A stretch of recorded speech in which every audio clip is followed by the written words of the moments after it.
And I think Alexander Cox has come in and flipped it on its head and said, you have the ability to have this doggedness and this determined side to you, and how defensively hard you work and fight for every ball and every duel. But he said to us now, we'll go and it's almost like letting the dog off the chain. So basically, in terms from attacking aspects, to go, listen, you guys are incredibly powerful at what you do there, but now we need to start converting that into going forward and getting more goals and more outcomes in the opposition's D.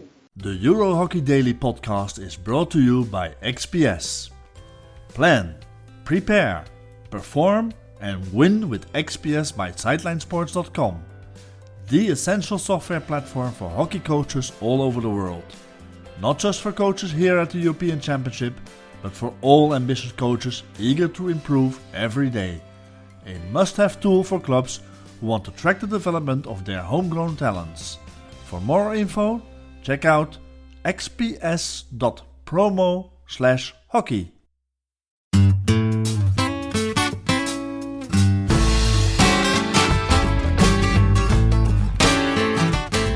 Welcome to the Euro Hockey Daily.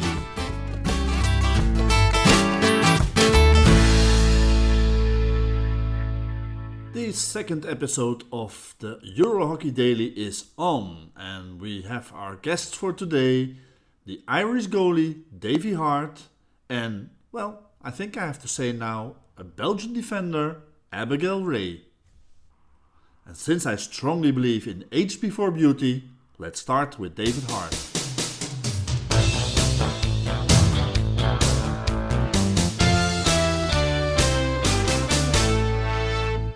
Hello David, welcome to our podcast. We've had some good news and some bad news last week concerning David Harte. The good news is you're going to be a TV commentator at the European Hockey Championships. The bad news is that means you won't be playing. What happened? You were injured, I suppose. Can you tell us why you're not playing for Ireland this championship? Yeah, like you said, unfortunately, very disappointed not to be taking part in the tournament myself. But at least it's a consolation of being involved in some way of the tournament, and that's doing the commentating and the commentary. So I would look forward to that. But of course, my first priority would to be competing and to performing.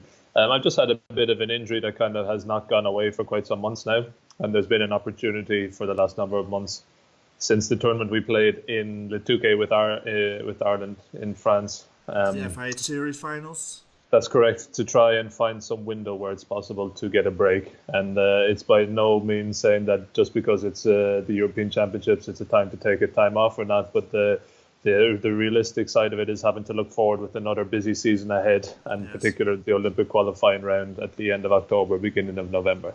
Yeah, you have some big priorities coming up, and then it's difficult to choose sometimes. But sometimes you have to, huh? Or sometimes others choose for you, but that's also fine for me. True, absolutely. It's not too serious, I hope, the injury. Can you tell us about it? Or I'd prefer not to be honest. I think okay. It's just equally at times that players have the right and the advantage of keeping injuries to themselves and concealed. So I won't go into it any further, but it's something that's been troubling me for a number of months. Okay, good. But the idea is that you will be back during the beginning of the season with Kampong then. Yes, absolutely. I hope to be on the pitch tonight with the Kampong guys for at least 30-40 minutes, just slowly building back up some goalkeeping aspects. Okay, good. Can you tell us a little bit about the Irish ambitions for this European Championship? I think our ambitions would be the usual ambitions of what we would have going to European Championships. Having a realistic goal, of course, against an opportunistic goal of trying to recreate a medal like we did back in 2015.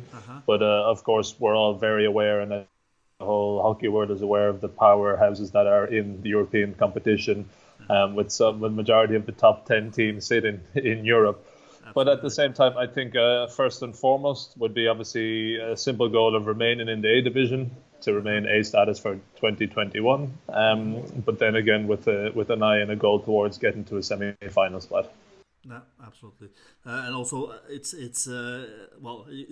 difficult to say this about the European Cup, but it's a training tournament towards the Olympic qualifier, I suppose. Yes, obviously there will be, of course, that coveted ticket for whoever wins gold at this tournament, who gets a direct qualification towards Tokyo, which is a huge advantage. But yes, it is a training and probably a progression and a step towards that Olympic qualifying event, like you mentioned, in the end of October, beginning of November. So what is exactly the route for Ireland if you want to qualify for Tokyo? Either win the European Championships, or we will head on towards the qualifying event, which I think has been confirmed around the 2nd and 3rd of November, which is the Saturday, Sunday, the first weekend of November. And the opposition there is, of course, yet to be decided. Yet to be decided. You don't have any idea. It's based upon ranking, I suppose. It's based upon ranking, and it was suggested towards. It could be, depend on how rankings and everything work out. It could be as tricky as Germany, as Spain, Great Britain, Canada, New Zealand. So it's really unknown and uncertain as usual. Okay, so that will have to wait until mid-September probably. Then until all the major continental championships have been played, and we know the ranking for the Olympic qualifiers. Huh? Yes, exactly. Okay. Ireland switched coaches more or less a year ago, I think. Have you noticed the difference in the approach between both coaches? Well, you know, obviously it's very well the second one, the one who's in charge right now. The second one. Yeah, the second one, maybe the first one at this moment. But has there been a difference? Because you've been a long way with Craig Fulton, the South African coach before, and today it's Alexander Cox, the Dutch guy. But what's the main difference now? I think the main difference is that when we were under the leadership of Craig Fulton, of Ned, as he's known as, I think obviously we were living off of the factor that he had been and played in the Irish hockey world for many years, so he'd known the culture of the Irish side inside out, from a player side of thing, also from a coaching side of thing. So he was able to hone in on those aspects of the usual cliche of the fighting Irish, the tough defense, and so on.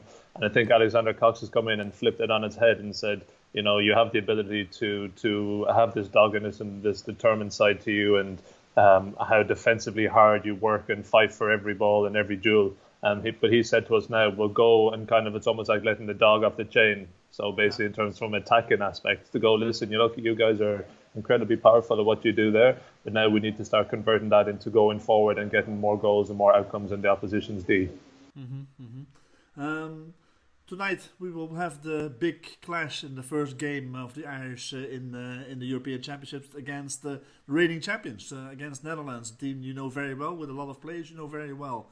What are your thoughts about that game, and can you tell us also which player of the Irish we should be considering the one to watch maybe? That's a good question. I think tonight, anytime you play against the Dutch, you're aware of the world-class outfit that they are. And there's been some good battles with them over the years at European Championships, from London in the semi-final, a narrow 1-0 loss, to the 2013 event in Boom, where we went down 2-1 in the last couple of minutes. So it's always, aware of their quality, but we also have to try and recognise how the good side that we are as well. I think if you're looking forward to it, and me being in the commentary box tonight for the game, I will know a lot of the Dutch side, as you mentioned, and then of course on the flip side of it, my Irish teammates and the lads. So I think one to watch out for, what I'm looking forward to watching, is Tim Cross. Is a guy who's obviously just come across as Australian born with an Irish passport, who has about 10 Australian caps to his name. I haven't seen him play in person yet, other than, of course, competing against him at Tilburg. So it'll be nice to see him don the Irish shirt and see how he fits into the Irish mix and the Irish culture playing-wise. Okay, yeah. Well, it fits into the theme of this podcast as well, because our next guest will be Abigail Raye, who is at the moment, Belgian national team player, but she's born in England and moved to Canada when she was a teenager, and became a Canadian international player there, and played 155 caps or something like that for Canada. Okay. So now we have an Aussie playing for Ireland as well. So there you go. It's truly a global sport. It's truly a global sport. Can you make a prediction for tonight, or you don't do predictions? I'm not one to do predictions, to be honest, in particular when it's my own country playing and my own team and the lads. So I think it's going to be quite an exciting game, a tough game as well, of course, and always the first game of a championship of any nature for both sides. It's always getting onto the pitch, experiencing the crowd, the atmosphere, and then just trying to get off to as best of a start as that you can. Yeah. Okay, thanks very much, David, and thanks for your time, and hope that you at least enjoy the European Championships as a TV commentator as well. Thanks very much. I will certainly try my best, Ernst.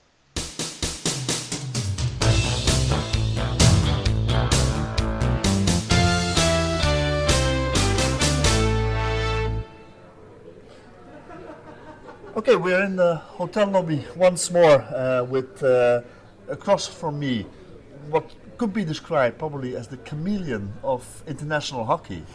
Abigail Raye. Am I pronouncing your name right? Yeah, that was good. Abigail, yeah. Abigail yeah, Raye? Abby is easier. Abby is easier.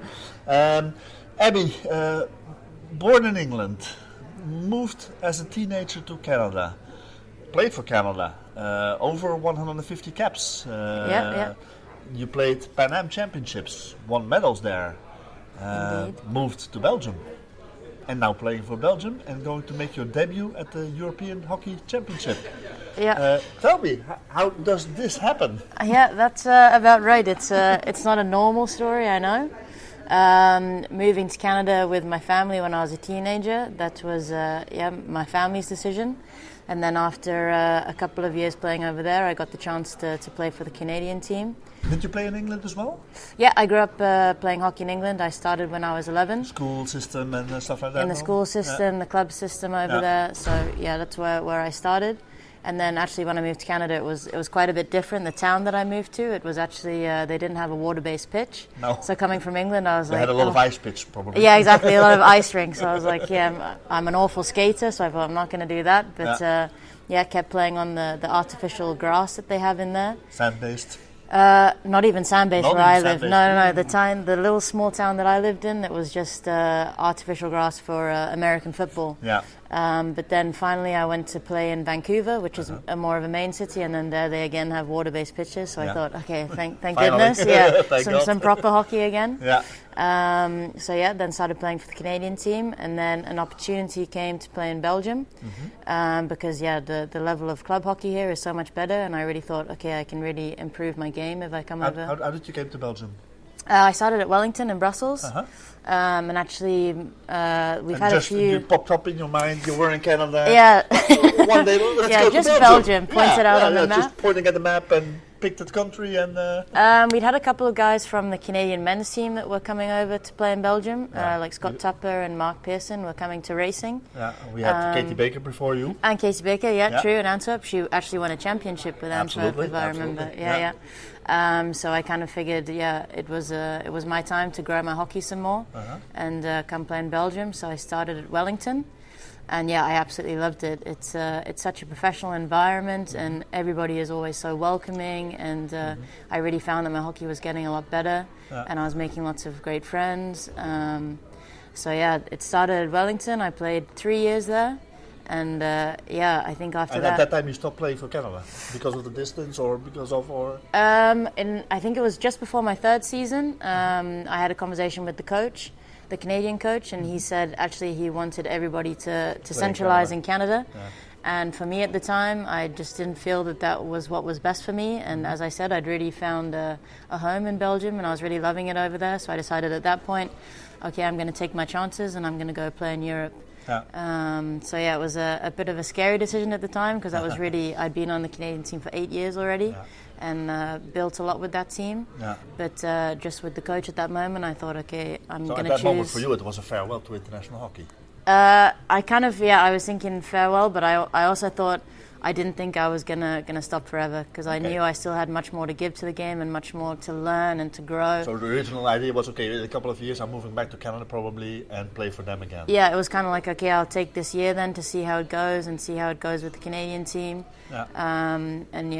But I always knew that I wanted to play international hockey again. Yeah. So I kept training really hard and kept growing and getting better on the Belgian club teams. Yeah. And then an opportunity came up with the Belgian team eventually. Yeah. So now you're in Belgium and making your debut at the European Championship. It's. How does that feel? It feels unbelievable, actually. It was a 2-year process with getting all my paperwork to apply for naturalization, and to be honest, I never knew what was going to happen with the team, if they were going to accept me, because it is such a different story. But to be honest, it's been absolutely amazing. The team has been fantastic. I feel super integrated. They're always so welcoming, which is what I found with Belgium as a country, actually. For each club that I played for in City, everybody's been so welcoming. They always try and help. And then it came to selection day, and I was so nervous. So I was waiting for the call, and then finally the selection was made, and to be honest, it still feels all a bit like a dream. It's It's a special pathway to international hockey, must say. You don't hear this much, eh? What are your expectations for this European Championship? Yeah, I think the dream in the back of everyone's mind is Tokyo qualification. But for us as a team, we kind of focus on each game as it comes. And after their performance in the Pro League, I think that's the same approach that they took. So I think, we have all the tools, and the staff has really prepared us. So I think if we focus on each game as it comes and do all of our roles, I think we can be happy with that and leave the field with absolutely no regrets. No, absolutely. Do you think that you have a better chance at qualifying for Tokyo with Belgium than you did with Canada? Because the Canadian women, they did a pretty amazing thing as well. We reported it in a different podcast about it, where almost the entire team this year moved to Belgium with their coach and started playing here in Belgium clubs and training here as a team together. And well, it paid off because they made the final of the recent Pan Am again. So they made some steps as a team as well. Canada. But still will be difficult for them to qualify for Tokyo. Yeah, true. The team's gone a lot better, which I'm really happy for them, because the program's been very up and down. So no, I'm happy they're doing well. But for more of a chance or less of a chance to qualify for Tokyo, it's hard to say.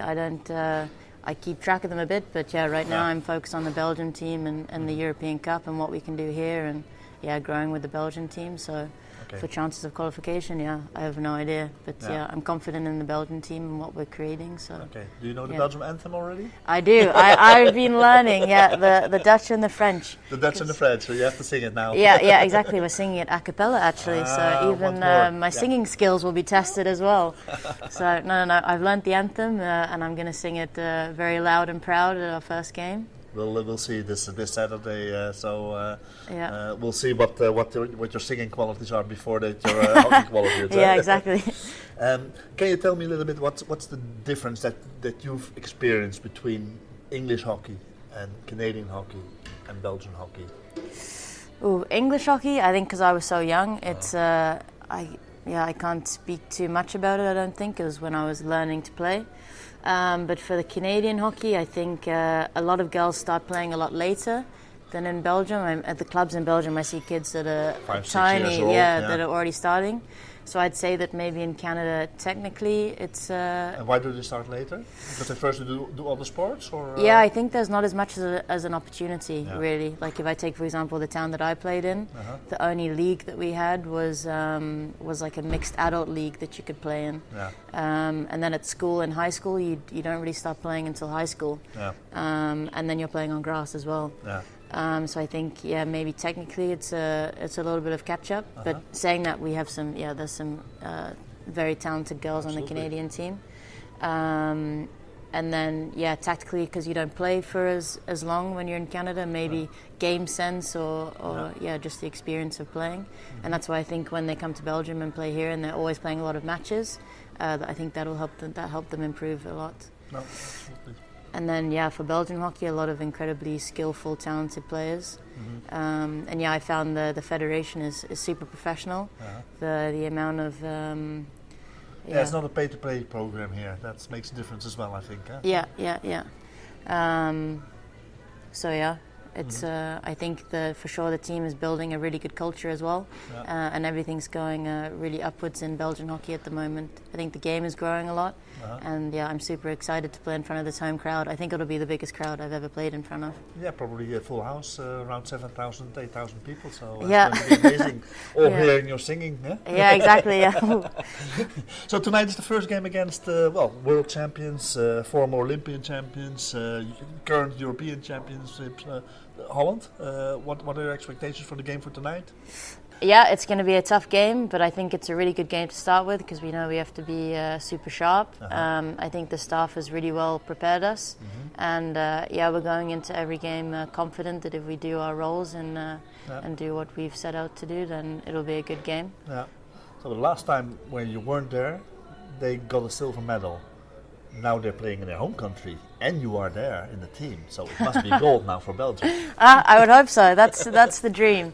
I think, the way that the team's performed in the Pro League, you've seen a huge improvement.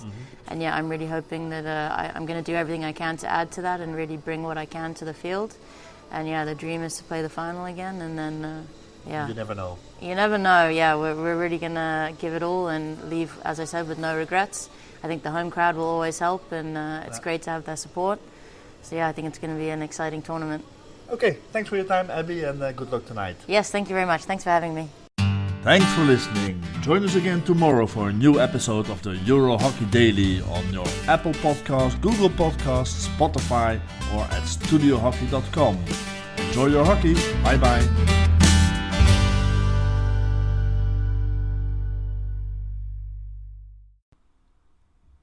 PS. No less than 5 games are on the schedule for today. We start with 3 men's games, followed by 2 women's games. At 11:15 this morning, it's England versus Wales. And mind you, all these times are local times in Belgium. So at 11:15, England versus Wales in the men's. At 1:30, Germany versus Scotland. And at 3:45 is the clash between the Netherlands and Ireland. At 6 p.m, the women start their tournament with their first game, Spain versus Russia.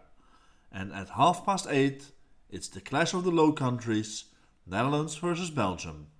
Enjoy your hockey!